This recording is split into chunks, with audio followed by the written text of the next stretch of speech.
السلام عليكم ورحمة الله، ازيكم عاملين ايه؟ يا رب تكونوا بخير في اتم صحة واحسن حال. اللهم امين. النهاردة فيديو جديد وروتين جديد. لو لسه اول مرة بتشوفيني فانا خلود ودي قناتي، اتمنى تشتركي في القناة وتفعلي زر الجرس علشان خاطر تشوفيني دايما.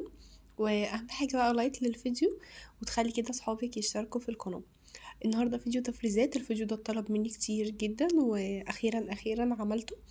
الفيديو عايزه اقول لكم جاهز معايا بقاله اسبوع، بس عندي كسل رهيب ان انا انزله، وكمان عندي كسل ان انا اصور ولا مش عارفه في ايه. بس خلاص بقى يعني لازم انزل فيديو. اول حاجه كده هفرزها معاكم هي الطماطم. انا بحب كده اجيب الطماطم. طبعا بقى كل واحد بيجيب الكميه اللي تناسبه و... وكمان عشان الميزانيه يعني بصراحه الوضع صعب قوي. بس انا بصراحه برضو جبت اللي هو مناسب للفريزر بتاعي عشان انا ما عنديش دي فريزر، فالكميه دي هتبقى مناسبه يا دوبك على قد الفريزر عندي، والباقي هاخده اوديه عند ماما. يعني ماما عندها دي فريزر، اي حاجه بعد كده عايزه اجيبها زياده هوديها عند ماما. هنا جبت معاكم كده كميه برضو بسيطه علشان خاطر ما تاخدش مني وقت وتصوير كمان مجهود كبير، فجبت كميه كده بسيطه. جبت بقى الطماطم بنقعها شويه في حبه ميه. انا طبعا حطيتها دلوقتي قدامكم وقطعتها على طول، بس انا طبعا كنت نقعاها، ما جبتش معاكم يعني. نقعتها كده في شويه ميه. عايزه تحطي عليها خل تمام، مش عايزه خلاص.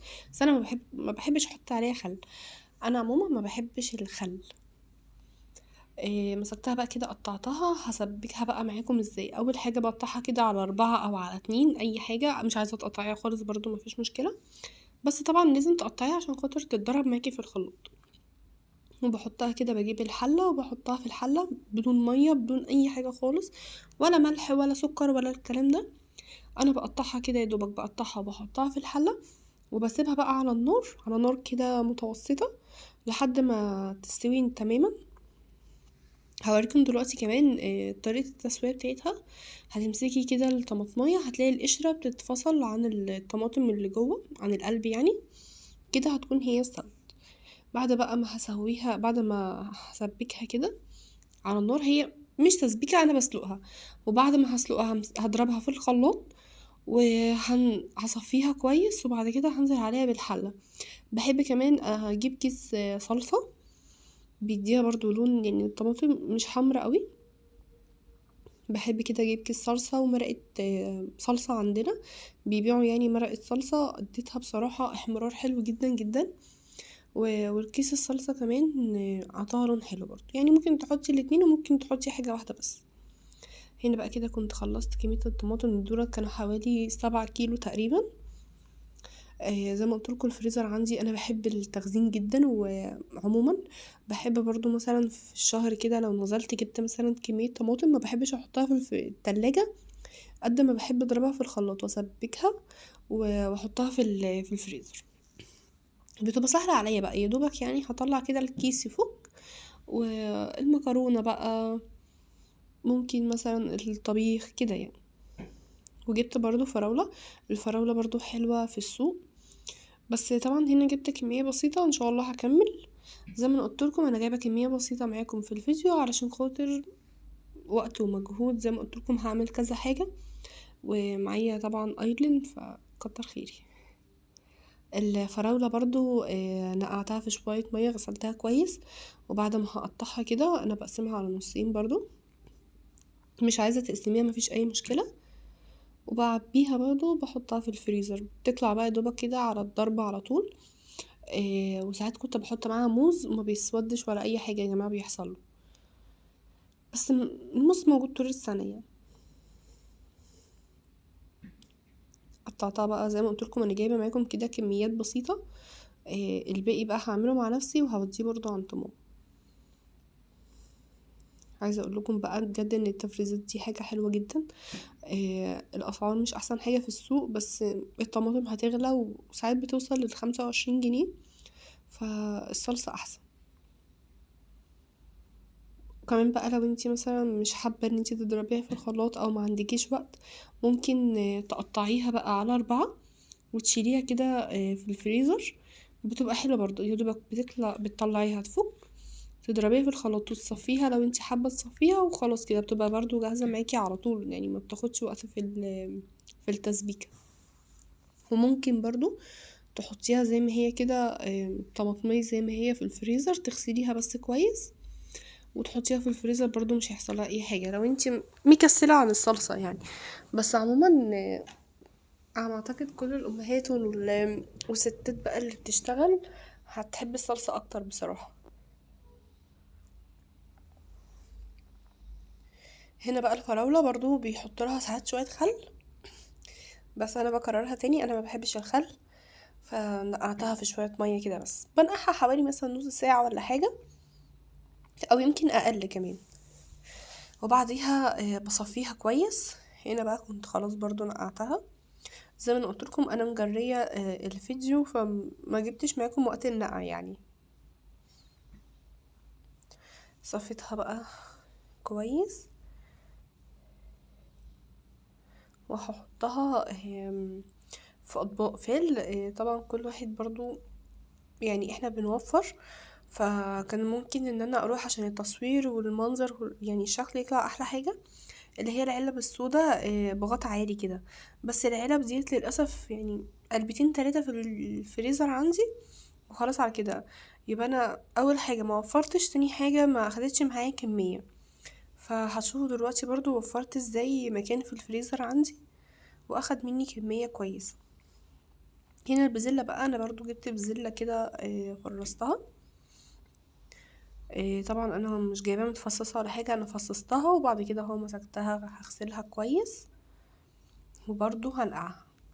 البزلة بقى ليها طريقتين. الطريقه الاولى انا بحب اشيلها زي ما هوريكم دلوقتي، بعد ما بغسلها وبنقعها خلاص تمام، اتاكدت ان ما فيش اي حاجه، بقطع عليها الجزر. بس انا هنا كنت مفرزه يعني جزر لوحده، وانا عارفه الكيس يعني بياخد قد ايه جزر وكده، فكنت مفرزه لوحده يعني. كنت جايبه مره كميه وانا في السوق وحطيتها في الفريزر. بس هطلعه دلوقتي احطه برضو على البزله. البزله بقى الطريقه الاولى ان انتي بعد خلاص ما بتغسليها وتصفيها كويس بتحطيها في اكياس وتحطيها في الفريزر. الطريقه التانية ان انتي بتحطي حله على النار وبتحطي فيها معلقه كربونات، ويدوبك بتنزلي اول ما الميه تغلي كده تنزلي البزله، ما بتاخدش غلوه يعني، يدوبك كده تاخد لسعة المية السخنة وتطلعيها على طول. بس انا بفضل الطريقة الاولانية بصراحة، يعني سهلة، وزي ما انا قلت لكم مش عايزين نقف في المطبخ كتير حتى واحنا بنفرز. انا بحب وقفة المطبخ على فكرة، بس في ناس ما بتحبهاش، فعشان كده بقول لكم. هنا بقى جبت الاطباق دي. الطبق كان بجنيه، فجبت برضو كمية مش كتير. هي بصراحة يعني يا دوبك العشر اطباق اخدوا الكمية اللي عندي. هحط فيهم بزلة والفراولة والقلقاس، طبعا الصلصة لأ. هنا بقى كده قسمت الفراولة عندي على طبقين.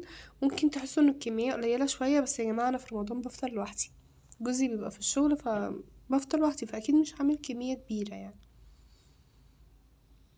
واغلبية الوقت ساعات كمان ما بشربش عصاير، فممكن مثلا فرزاها ماما تكون عندي، حماتي كده يعني. اطلع طبقين عادي. خلاص بقى هنا الريزيلا اتأكدت ان هي تمام، صفيتها كويس جدا. هقسمها بقى كده على الاطباق. عايزين تحطوها في كيسة برضو مفيش مشكلة، بس عايزة اقول لكم ان انتوا لو هتحطوا البزلة في كيسة، هاتوا الاكياس اللي هي محكمة الغلق، بحيث ان اكياس اللبن بتخليها كده تاخد تلج كتير. فالكياس محكمة الغلق دي انتي بتفردي كده الكيس كويس، فبالتالي مبيبقاش فيه تلج كتير او تعمل تلج كتير، وعبال بقى ما بتحطيها على النار بتاخد وقت وكده.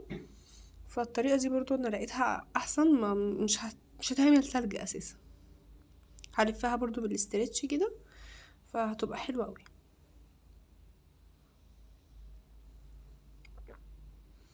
هنا بقى كده كنت خلاص سويت كده الاطباق. هطلع برضو الجزر واحطه عليها. دخلت بقى هنا على القلقاس. محدش يا جماعه تريق عليا في تقطيع القلقاس، انا ماما دايما هي اللي بتقطعهولي، انا بخاف اصلا اقطع القلقاس عشان انا اكتر حاجتين بخاف منهم السكينه والمبشره. فانا كنت بقطعه وانا مرعوبه. انا جبت قلقاسيه واحده بس بصراحه، وقلت برضو زي ما قلت لكم الكميه بقى هعملها مع نفسي يعني. بس انا بوريكم حاجه حاجه يعني.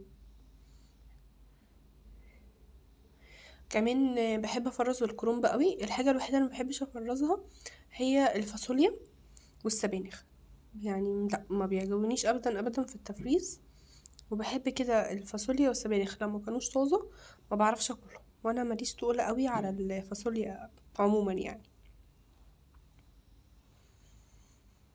القلقاس بقى هفرزه ازاي؟ خلاص قشرته كله تمام. وهقطعه وهمسحه. هجيب كده فوطة، طبعا فوطة مطبخ تكون نظيفة، وهمسحه كده بس بالفوطة، ما بغسلهوش. والسلق بقى، السلق ممكن تسلقيه وتضربيه في الخلاط، وممكن تحطيه صحيح زي ما هو. انا بصراحة سلقته وحطيته صحيح زي ما هو، ما سودش. انا بصيت عليه في الفريزر بقالي، انا زي ما قلت لكم بقالي اسبوع اهو. السلق والله يا جماعة اخضر زي ما هو، ما سودش ولا اي حاجة. قطعته بقى كده. القلقاس ما بيتغسلش، ما بيتغسلش ابدا، وانتي جايه تفرزيه ما تغسلهوش. وفي برضو يا جماعه فلفل الوان. ممكن مثلا، انا بصراحه نسيت خالص اجيبه. بحب برضو الفلفل الالوان كده، اقطعه مثلا للشاورما. ساعات بحطه في صينيه المكرونه النجريسكو. ساعات بعمل يعني، بيتعمل بيه حاجات كتير قوي. فبجيبه برضو وبقطعه وبحطه في الفريزر. بس الفلفل الالوان كنت بقطعه كده عادي وبحطه في الفريزر. حد يعني قال لي ان الاحسن ان انا احط ميه على النار، واحط فيها معلقه سكر، واول ما تغلي كده بنزل برضو الفلفل يدوبك ياخد لسعه الميه، وبطلعه على طول، ما بيكملش دقيقه. برضو انا بصراحه جربت الطريقه دي وطلعت حلوه قوي. هنا بقى ايه القلقاس، زي ما قلتلكوا اصلا القلقاس فيه ماده لزجه كده فبتضايقني، فماما حبيبتي ربنا يديها الصحه يا رب هي اللي بتقطعهولي. بس شايفين بقى، شايفين الشطاره.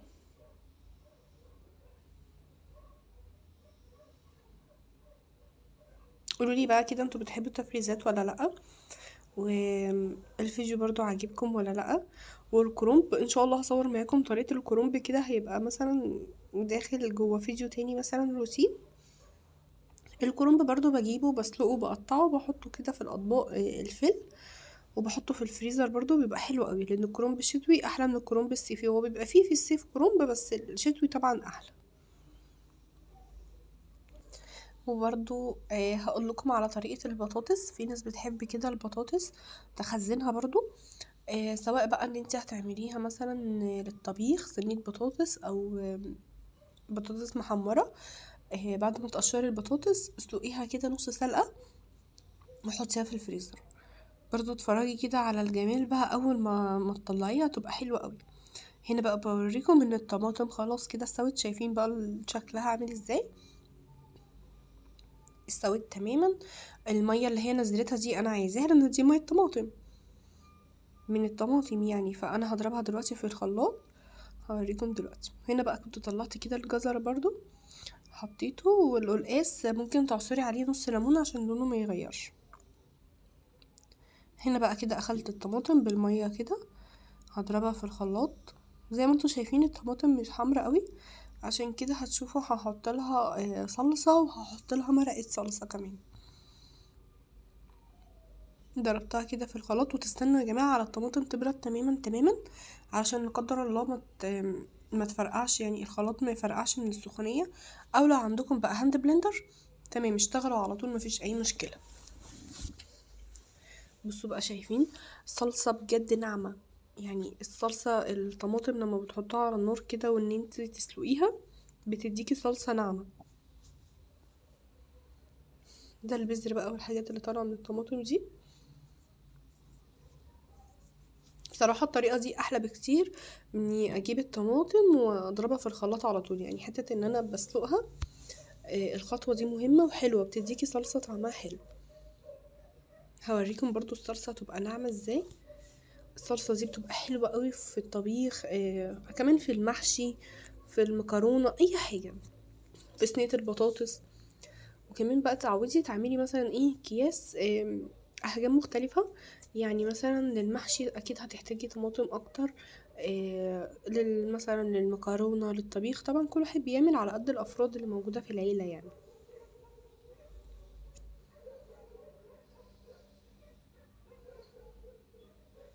هنا بقى بوريكم، بصوا والله ايدي، هتلاحظوا ان ايدي محروقة علشان انا اتلسعت منها جامد. كنت عاملة يعني قبليها بيوم كمية كانت بسيطة خالص واتلسعت منها، فخلي بالكم. يا ريت الاطفال كمان ما تكونش معاكم وانتوا بتعملوا التفريزات دي او اي حاجة زي صلصة كده على النار، عشان خاطر اي غلطة بفورة يعني. عايزة اقول لكم ايدي بقى اتحرقت وشكلها وحش قوي، وكانت وجعتني جامد.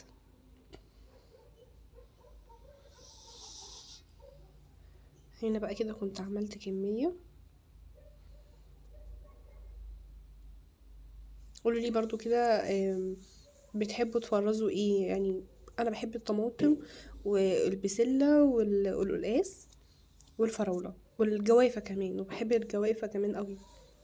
عمري بصراحة ما فرزت برتقان، بس برضو هقولكم على الطريقة. عادي بتقطعي البرتقان وبتقشريه يعني، وبتقطعيه وبتحطي معاه الجزر، بس بتسلقي الجزر وبتحطيه برضو في اكياس وتحطيه في الفريزر. انا لو عندي دي فريزر يا جماعة بحب التفريزات دي قوي. هعمل كمية كبيرة يعني.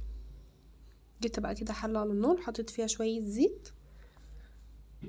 هنزل عليهم بمكعب الصلصة.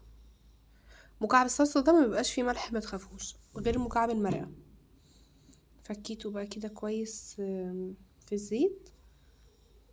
هو بصراحة بيغلب شوية وتحس ان هو مكتل كده، بس ما تخافوش، اول ما هنزل عليه بالصلصة هيسيح تماما.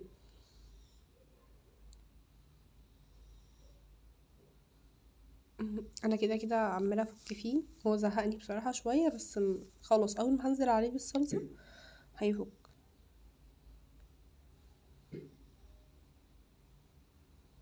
برضو اكياس الصلصة عشان فيه مادة حافظة، فلو جبتوها برضو حطيتوها مع الطماطم هتخلي الطماطم تقعد معاكي وقت اطول.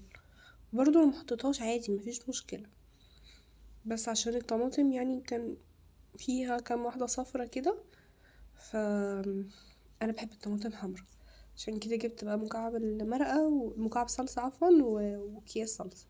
كنت حاطة على الكمية دي 3 اكياس صلصة تقريبا. نزلت بقى هنا كده بالطماطم وهسيبها تتسبك، وبرضو لما تتسبك تسيبوها تماما لحد ما تبرد، وبعد كده عبوها في اكياس. هنا بقى كده كانت الحلة دي اخدت كمية الطماطم كلها.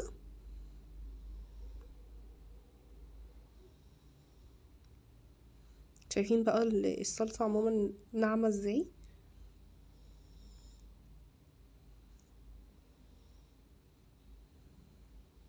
بقى عجباني قوي قوي ما شاء الله الصلصة المرة دي. جربوها بقى على الطريقة دي، وما تنسوش تقولولي بقى ايه رأيكم. ولو وصلتي لحد هنا متنسيش تعملي لايك للفيديو وشير، وتخلي صحابك كده يشتركوا في القناة. هنا بقى كده جبت معلقة سكر مش كبيرة، وبرضو معلقة ملح مش كبيرة. قلبتهم بقى كده كويس، وهسيبها بقى على النار تتسبك براحتها تماما.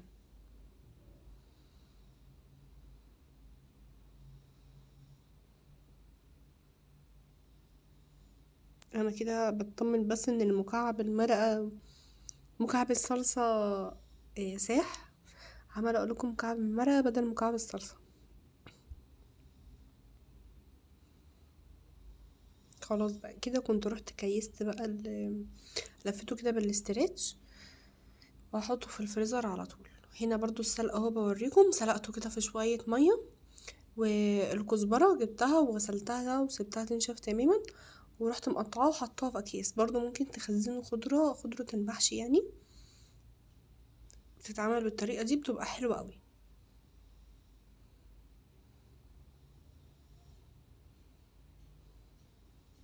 بصوا بقى هنا كده الصلصة كانت اتسبكت، وهنا برضو كانت بردت شوية.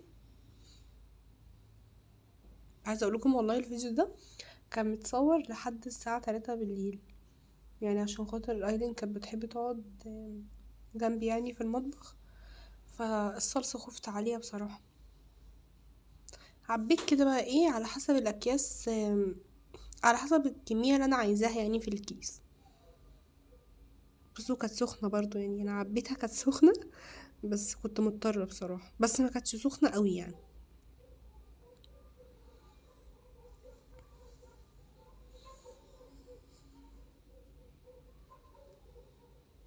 بصوا بقى اوريكم اهوت التعويرة، اللسعة بتاعتها وحشة جدا جدا جدا، بس عشان خاطر تبقي ست بيت شاطرة لازم تتحرقي، يعني لازم. عايزة اقول لكم كنت عاملة قبليها بيوم برضو كمية وحطيتها في الفريزر، فاستطلعت منها كيس واستخدمته. بجد الصلصة طعمها حلو قوي و... وانجزت بسرعة. يعني عارفين كنت في يوم بروق وكده ومش قادرة ان انا اخش المطبخ، فاضطريت ان انا اطلع كيس. حلوة جميلة، بتنفع بقى ايه في الظروف اللي زي دي كده.